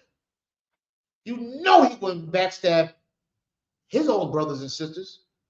See, this is the type of man that's in the UPK. These are the type of men we breed in here. This is our community how to raise brothers, have morals, integrity, dignity. You understand? This is what Joseph had. That's right. Keep going. Verse 10. Yeah. And it came to pass, as he spake to Joseph day by day, that he hearkened not unto her. Yep. To lie by her, or to be with her. He said, no, I'm not doing none of that. Go ahead. Verse 11. And it came to pass about this time that Joseph went into the house to do his business. He went on about his business to go do what he's asked to do. Go ahead. And there was none of the men of the house there with him. Nobody was around. Go ahead. Verse 12. And she caught him by his garment. She caught him by the grabbed his clothes. Now she's getting aggressive, just like a heathen woman. Right. Just like a disgusting, filthy heathen woman. Now she wanted to get the grabbing. He said no. Right. Don't know me, no. Right. He said no. That's it. So take your clammy, nasty, dirty fingernail having hands and go ahead about your business. No, she want to rip his clothes. Go ahead. Say, lie with me. And he left his garment in her hand. Yeah, he said he got out of there. Go ahead. What did he do? And fled. He left. He ran. Go ahead. And got him out. Verse 13. Keep going. And it came to pass when she saw that he had left his garment in her hand and was fled forth. Now she sees she got his garment in his hand. He's running off. Go ahead. Verse 14. That she called unto the men of her house. She called the men of her house. Go ahead. And spake unto them, saying, see, he hath brought in Hebrew unto us to mock us. He brought this nasty nigga in here to mock us. Go ahead. He came in unto me to lie with me. And I cried with a loud voice. She said he tried to come in here and lay with me. You understand? The same thing with Emmett Till. Right. George Steiner. Right. Black Wall Street. Right. You understand? How many times have a filthy discussion he that lied on another black man? Somebody he came to lie with me. They did it in Rosewood. Right. You understand? This goes on to this very day. This filthy, disgusting heathen woman seeing this Hebrew man, this black man, you understand, prospering in captivity, in hell, was attracted to him by his aura, and I'm sure his looks. Right. You understand? That's right. And since he said no to her nasty self, she decided, I'm going to lie on him. Right. You understand? I'm going to say that he tried to lay with me. He tried to get aggressive with me. You understand? This goes on to this day. That's right. Now, guess what? He wouldn't be in that predicament if his brothers and sisters didn't betray him. Right. If jealousy didn't creep in on them, if they didn't allow that monkey and that demon of jealousy and envy to creep in on them, the brother wouldn't be in that predicament. Right. You understand? And this is what, as a people, this is what you have to understand. Before you do something to somebody out of your nasty, disgusting, spite-having mind, realize how the pain and the trauma trickles on down. Right. Now this man's life is in danger. Again. Right. From the lies of this heathen woman and the lies of his own people. Right. This is why I tell you, it's in these heathens' blood to be deceptive, to lie. And if you stand too close to this contagious disease they have called wickedness, it will hop on you. You won't get it. Sanitizer is not getting in the way. Right. A mask is not getting in the way. You understand? Separation gets away. Right. And choosing none of their ways. Not jealousy, not envy, not betrayal. Not lying to the point it's going to cause a man his life. Not lying at all. Let's keep reading. Verse 15. And it came to pass when he heard that I lifted up my voice and cried, that he left his garment with me. Yes, go ahead. And fled and got him out. Verse 16. And she lay. No. Stop. Go to verse 20. For time's sake, go to verse 20 real quick. Verse 20. And Joseph's master took him and put him into the prison, a place where the king's prisoners were bound. And he was there in the prison. Now, they threw him in prison off of this lie. They threw him in prison. All right, go to chapter 40 real quick. All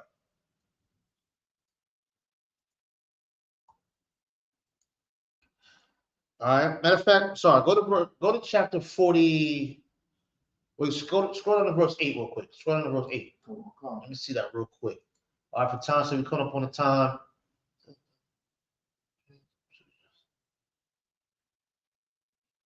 All right. Just real quick. I'll read verse 8. All right, Joseph's in prison right now. Go ahead, and we're going to talk about some dreams that he was going to interpret. All right, real quick. Verse 8. Genesis chapter 40, verse 8. And they said unto him, we have dreamed a dream, and there is no interpreter of it. And Joseph said unto them, do not interpretations belong to God? Tell me then, I pray you. Go ahead. Verse 9. And the chief butler told his dream to Joseph and said to him, in my dream, behold, a vine was before me. Matter if we want to skip all of that, he ran into some brothers, baker and a cupbearer, I believe. Right. They had some dreams. Joseph interpreted these dreams. You understand? Right. Interpreted one was going to the death of one of them, I believe. Right. And it was another one. I can't recall what that one was. It's in here somewhere, but I can't recall. But I know one of them was a death, which these prophecies that he prophesied with these dreams, or these dreams he interpreted, eventually came true. All right? Go ahead. One of them was going to be left free. One was going to be left free. That's what it was. One was going to be unalive, and one was going to be let free. Both of those came true. All right? I'm speeding through this for time's sake, because I want to get to this. All right? So that's what's going on right now at this point in time. He also eventually went to interpret Pharaoh's dreams, I believe. You know what I'm saying?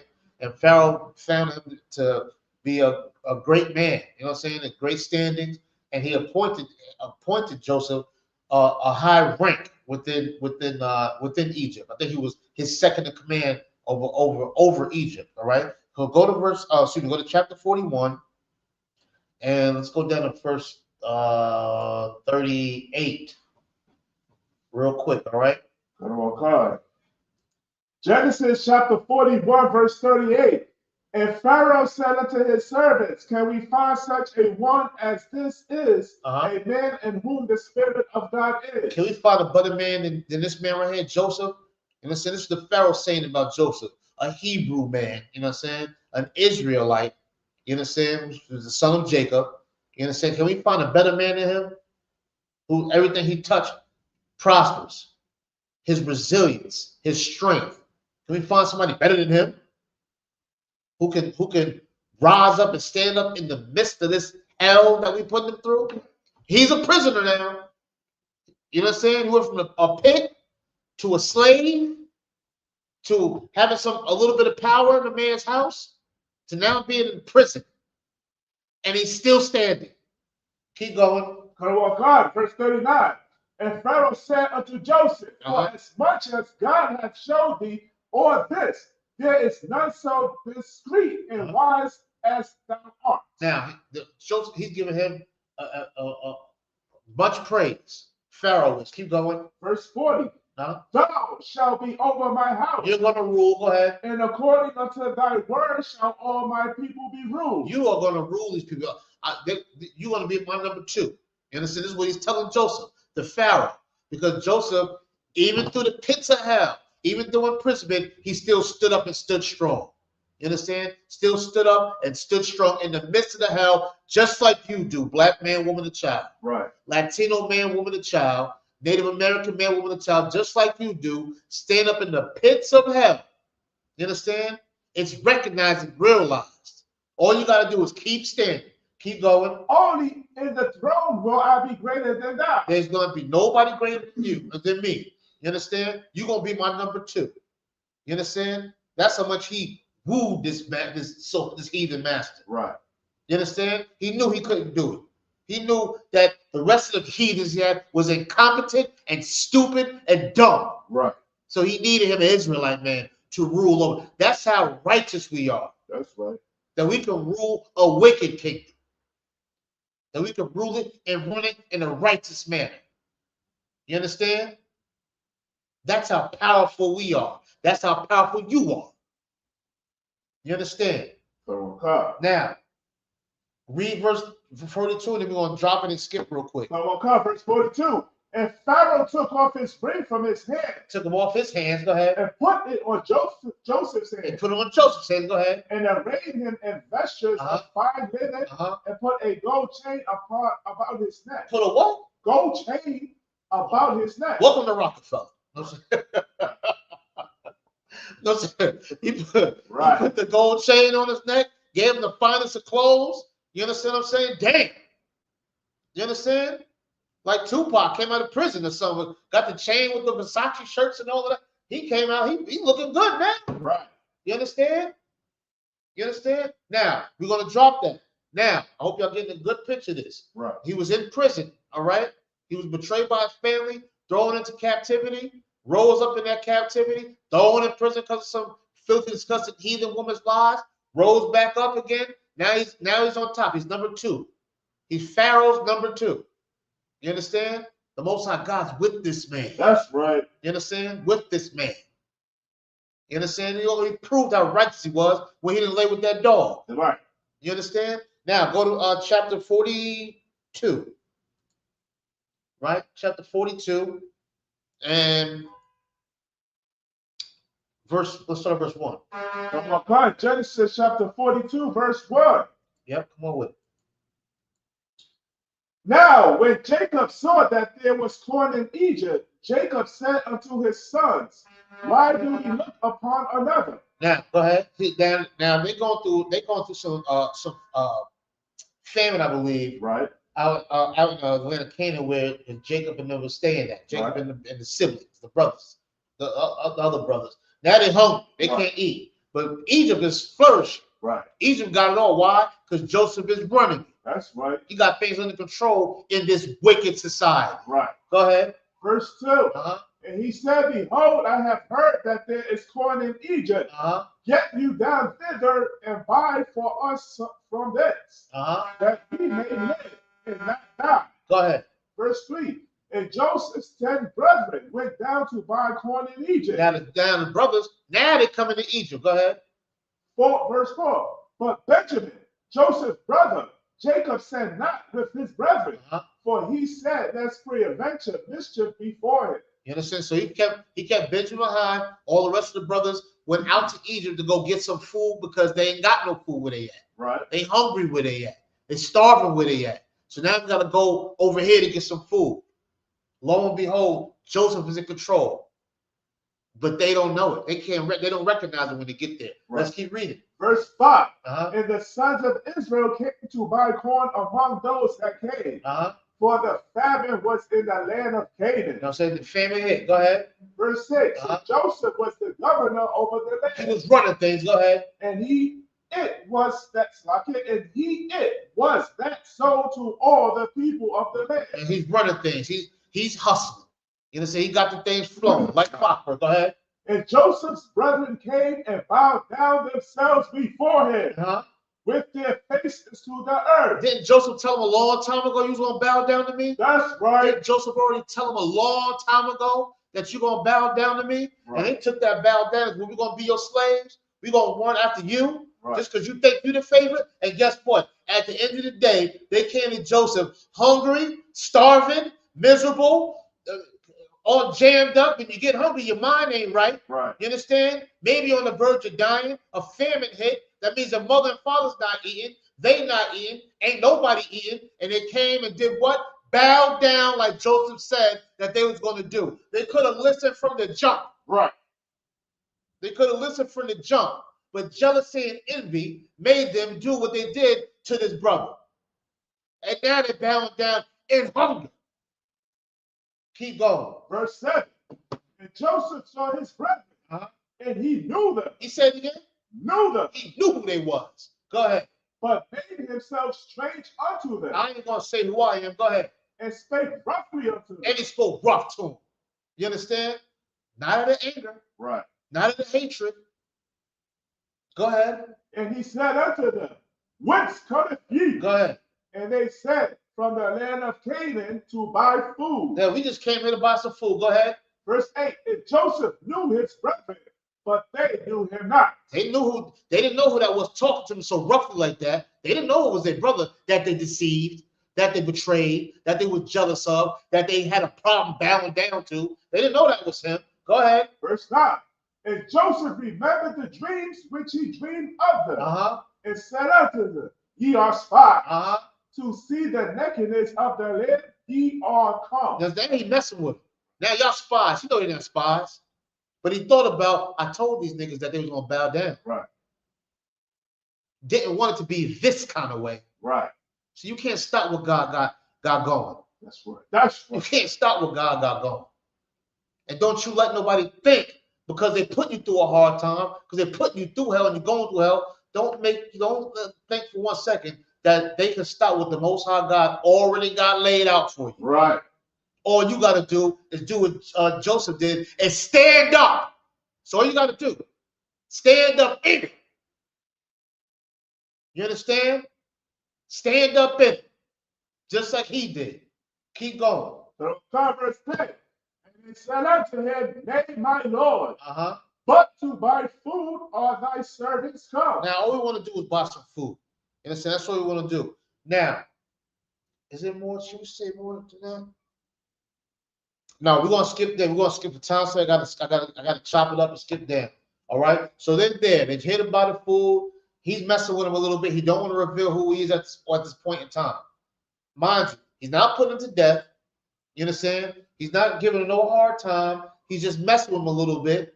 You understand? Because he wants to see how they change. Did they change who they are? Did they change their spirit? You know what I'm saying? He's not upset with them. He's nothing. Right. He don't have no animosity in his heart, even though he should, or even though he could. I'll put it that way.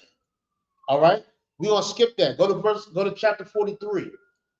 Chapter 43 and go straight to verse 30. Okay. Genesis chapter 43, verse 30. And Joseph made haste for his vows to yearn upon his brother. Say it again. And Joseph made haste for his vows to yearn upon his brother. He made haste. Go ahead. And he sought where to weep. He's cried for his brothers. He cried for them. You understand? Felt sorry for them. Felt bad for them. You understand? Missed his brothers. Loved his brothers. Didn't mean no harm. Right. If he knew I'm sure with the type of spirit Joseph had, if he knew that it would make them feel jealous, he probably wouldn't even have told them that. Right. Because he loved them. And when he seen him, he cried. Not his blood didn't boil. He wasn't inflamed with hatred. Right. He cried. Sorrow, empathy, compassion that he felt for the people who betrayed him. Keep going. Verse 31. And he washed his face and went out and refrained himself and set on bread. And so he washed his face off and went back out there. I just wanted to read verse 30 because he cried for his brothers. Right. He felt sorry for his brothers. Right. Now, drop that, go to chapter 45. Come on, come on. All right, we're skipping through for time's sake because we definitely up on the time.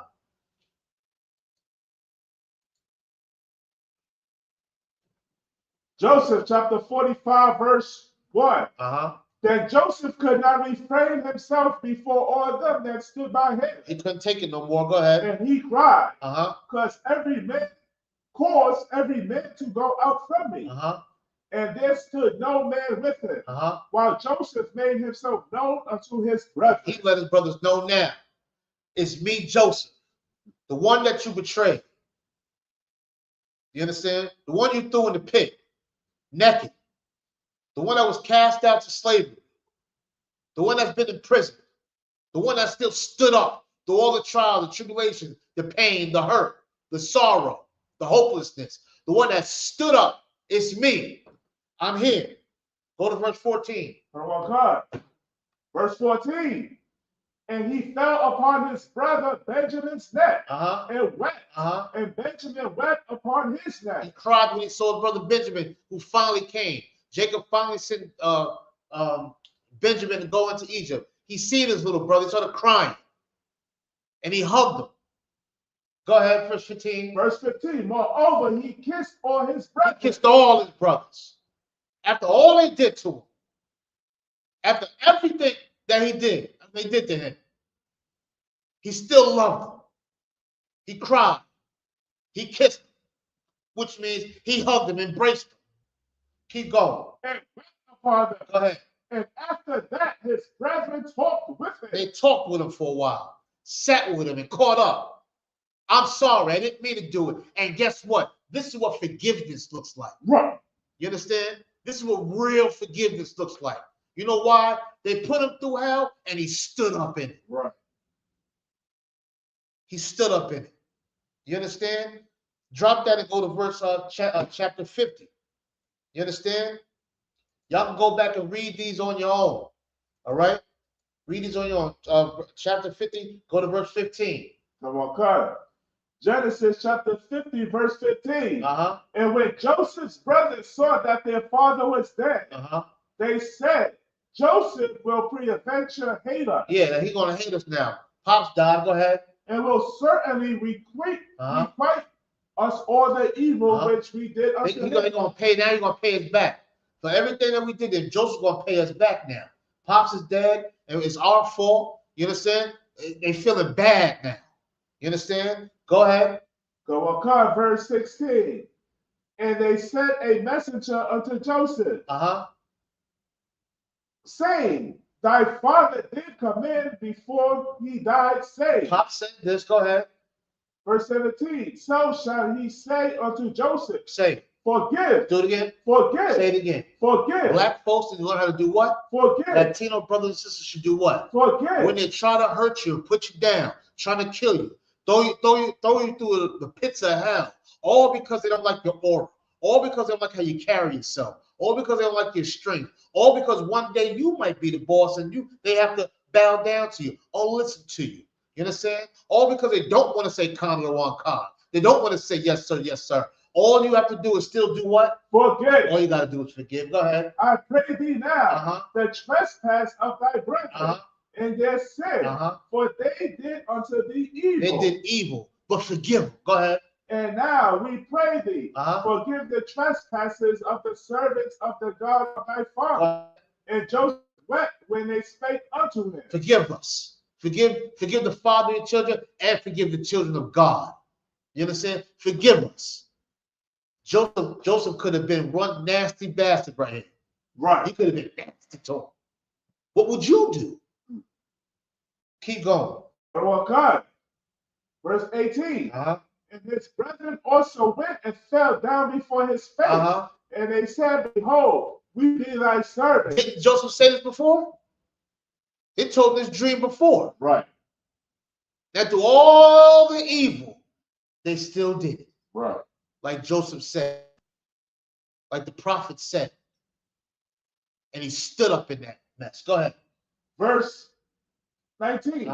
And Joseph said unto them, fear not, for am I in the place of God? What are you scared of? You understand? I'm in the place of God. I'm with the Most High. Go ahead. Verse 20.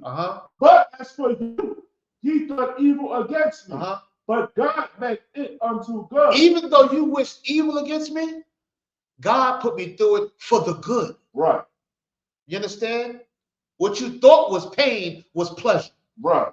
What you thought was you stunting me was actually growth. Right. That's what you thought.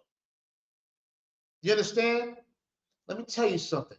What people want to do to you, whatever, because what you go through, God wants you to go through. Right. I don't give a damn what their intentions are. Give a damn what their intentions are.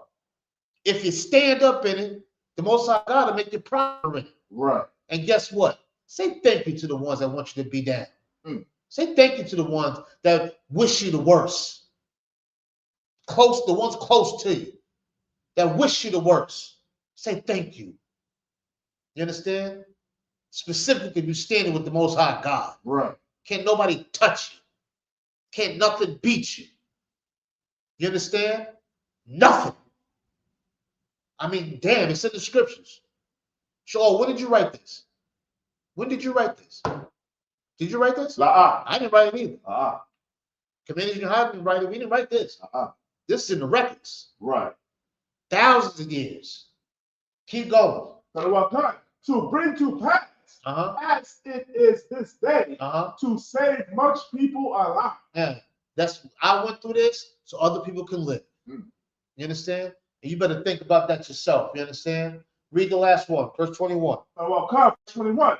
Therefore, fear ye not. I will nourish you. I'll do what? Nourish you. After you threw me in the pit naked, I'm gonna do what? Nourish you. After I went into captivity, I'm gonna do what? Nourish you. After I got accused by this heathen of trying to assault her and throw her in prison, I'm gonna do what? Nourish you. Even though you hated me, I'm gonna what? Nourish you. You didn't listen. I'm gonna still do what? Nourish you. Go ahead. And your little ones. And your children. And my little nieces and nephews that I didn't even get a chance to meet. I'm gonna nourish you and them. Go ahead. And he comforted them. And spake kindly unto them. And that's what we need to do as a people. Right. You're gonna go through betrayal. You're gonna go through jealousy, and you bet to display forgiveness. Right. You understand? You know why? Because you're built like that. Right. You understand? And it's an order from the Most High God. With that, I'm Priest Officer 5000 Shalayala, represent the Israelite School of Universal Practical Knowledge. Come out of 1 West 125th Street, Harlem, New York. You understand? Please, if you get time, go on to ISUPK the Bronx, subscribe to the channel, subscribe to ISUPK Yonkers. You understand? Go support this troop, subscribe to ISUPK Harlem. You understand? Pay your tithes. Make sure you get ready for this upcoming Passover. You understand? Until then and beyond, make sure you practice forgiveness. You stay strong in your trial, your tribulation, through your hurricane, your whirlwinds. You stand strong and stand firm in it. Most High God got you going through it, not just for you, but for somebody else. All right. Stay focused, stay strong. Let's end it with a song. Play a song real quick. Come on, Kawak. You understand? Big up to my man Kawak. Play a Kawak song real quick. Come on, Kawak. Drop Kawak. Big up to Kawak. Thank you for everybody that's tuned in. Make sure you like, share, comment. Let's push this truth. Let's be 55 times more righteous than the wicked is. You understand? Let's get busy. Let's do this. All right. Bang out some Kawak real quick. You know, one of my favorite ones we have played before. Come on, Kawak. Where's that joint at? Play that Kawak. We're going to Kawak. Big up to Kawak. Go down. That's not. Go to the videos. All right, scroll down. Let's see. No, go down. Come on. Right there on the far right. Hit it, brother. All right, come on.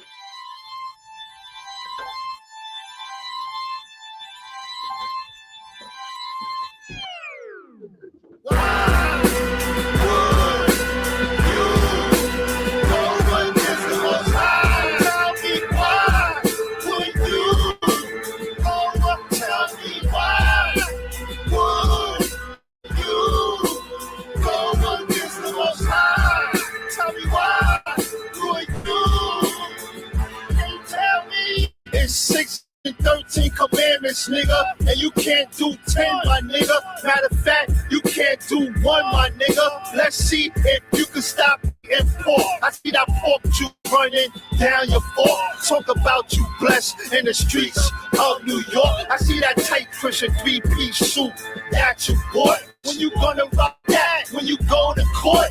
Maybe maybe Sunday, then get Easter. I blast at you masters, knowledge reigns supreme. All you teachers, pedophile supporters, cool rigor mortis. Your niggas out of order. With Christ's return, you hear the scream from the chorus. Now breathe. Revelations 6 and 17. For the great day of his wrath is come, and who shall be able to stand?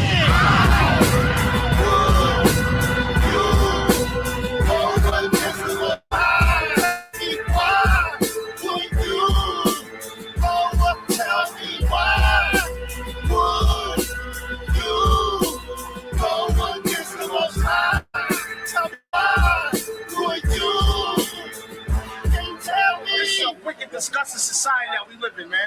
And we gotta separate from the society. We gotta separate. How long does the white man have to murder and kill for you to realize he's a goddamn devil? How long does he have to murder and rape and arrest and shoot unlawfully for you to realize this white man is a goddamn beast? All he does is rape, murder, steal, and plunder.